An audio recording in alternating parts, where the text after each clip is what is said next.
ஒரு பெரிய பாம்பு ஒரு வழியில் போகிறவங்க வரவங்கெல்லாம் கடிக்குது.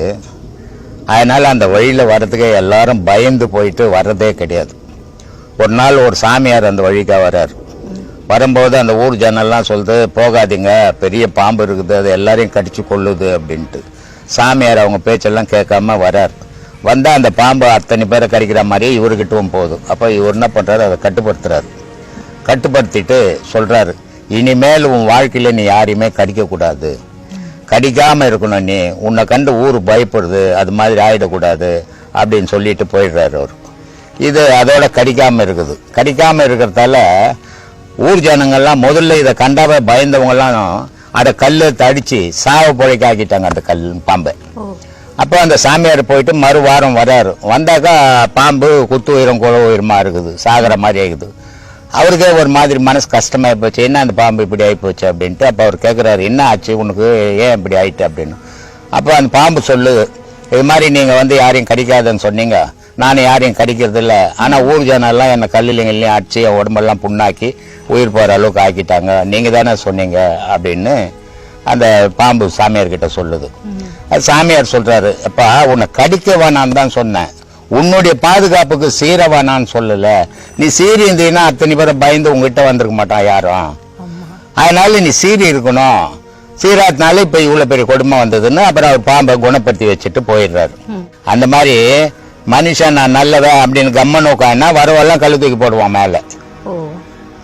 அதனால ஓரளவுக்கு யாரும் நம்ம கிட்ட வரக்கூடாது, நம்ம யாருக்கிட்டும் போகாத அளவுக்கு நம்ம நடந்துக்கணும். மனுஷன் எப்படின்னா, இன்னைய உலகம் கையில பணம் இருந்தா நீ நல்லவனா கெட்டவனா முக்கியம் கிடையாது. உங்ககிட்ட பணம் இருந்ததுன்னா 10 பேரும் உங்ககிட்ட சேர்ந்துருவோம். நீ எவ்வளவுதான் தங்கமானவனா இருந்தாலும் உங்ககிட்ட பணம் எல்லாம் நாய் கூட உங்ககிட்ட அந்த வாழாட்டாது. அது மாதிரியான உலகம். அதனால இன்னொருத்தர் நான் சேர்த்துக்கினேன், அதனால நான் கஷ்டப்படுறேன், உன் தப்பு தான் அது. நீ உன் வாழ்க்கையை பார்த்து வாழணுமே தவிர இன்னொருத்தரை பார்த்து வாழக்கூடாது. நான் பல வீடியோக்களை சொல்றேன், உங்களை பார்த்து வாழுங்க, ஊரை பார்த்து வாழாதீங்க. ஊரை பார்த்து வாழ்ந்தீங்கன்னா உங்களுக்கு ஆபத்து வரும் அப்படின்னு சொல்லியிருப்பேன். அதனால இந்த தேவையற்ற வேலைகளை நிறைய பேர் இந்த மாதிரி செய்யறாங்க. பெருமைக்கு போய் எல்லாருக்கிட்டும் போறது, அவங்களுக்கு போய் செலவு பண்றது, அப்புறம் இவங்க கிட்ட இல்லாத போது அவங்க எல்லாம் மதிக்கிறது இல்லை. அப்ப மன வருத்தப்படுறா, இவ்வளவு செய்தன யார் போய் அவங்க கேட்டாங்க, வந்த நீயா மேல் ஊந்து போய் செய்து போட்டு பின்னாடி வருத்தப்படுறதுல பயனே கிடையாது. உன்னை நீ காப்பாத்திக்கோ, கடவுளை நானி தர்மத்தை பண்ணு, அது மட்டும்தான் உன்னை காப்பாத்தான். ஒரு நாளைக்கு உனக்கு 50 ரூபாய் சம்பாதிக்கிற, 25 ரூபாய் சாப்பிட்ற, 25 ரூபாய் எடுத்து வச்சுக்கிற. ஒரு நாளைக்கு ஒருத்தன் 1000 ரூபாய் சம்பாதிக்கிறான், 50 ரூபாய் செலவு பண்ணிட்டு 950 ரூபாய் எடுத்து வைக்கிறான். அப்ப அவன் முன்னேறி தானே இருப்பான். அதனால உன்னுடைய உழைப்பை பார், நம்மளுக்கு எவ்வளவு தேவை அந்த அளவுக்கு நம்மளால சம்பாதிக்க முடியுமா, சம்பாரிச்சோமா நமக்கு பாதுகாப்புக்கு எடுத்து வச்சுக்கணுமா, அப்படி வாழுங்க, பிரச்சனையா இருக்காது. இன்னொருத்தனை பார்க்கவே கூடாது, அவன் எப்படி திருடுவான். நீங்க போய் திருடுவீங்களா?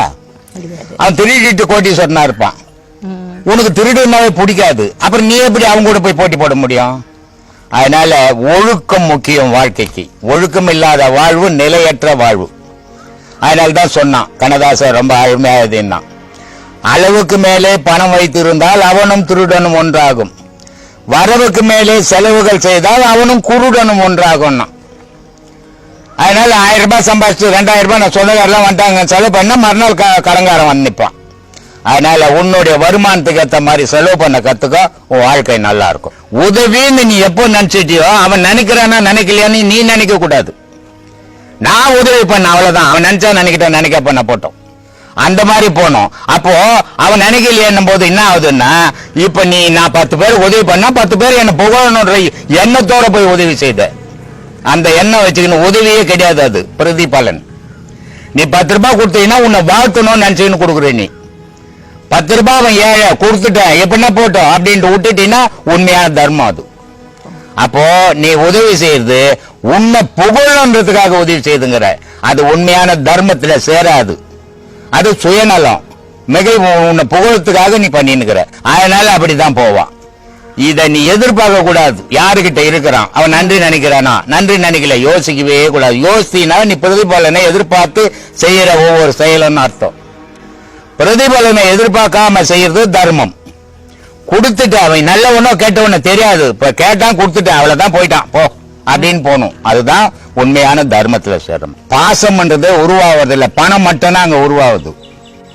முன்னெல்லாம் வந்து 4 புள்ள வச்சிருந்தாலும் ஒரு கூட்டு குடும்பம், அன்பு இருக்கும், பாசம் இருக்கும். அதனால இந்த பெரியவங்க வந்து ஒரு உடம்பு சரியில்லை கூட அந்த குடும்பத்துல இருக்கிறவங்க விட மாட்டாங்க. ரொம்ப அன்பா அவங்களை எத்தனை போய் காப்பாத்துறதுக்கு என்னென்ன முயற்சிகள் பண்ணுமோ அத்தனை முயற்சியும் பண்ணுவாங்க. ஆனால் இப்ப கணவனும் சம்பாதிக்கணும், மனைவியும் சம்பாதிக்கணும், பணம் வேணும். பாசம் எங்கிருந்து வரும்? பணம் வந்தா பாசம் வராது, வெறுப்பு தான் வரும். அப்போ அந்த பிறந்த குழந்தைக்கு பாசமே இல்லாத வளருது. அதனால இந்த தாய் தகப்பனை கட்சியில உடம்பு சரியில்லை கூட அது காப்பாற்ற மாட்டேன், என்ன கேட்டு போட்டு நமக்கு என்ன போச்சுன்னு போயிடுது. அதனால இப்ப நிறைய அநாத ஆசிரமங்கள் அதிகமா இருக்குது. காரணம் இந்த பாசம் இல்லாதனுடைய விளைவு தான்.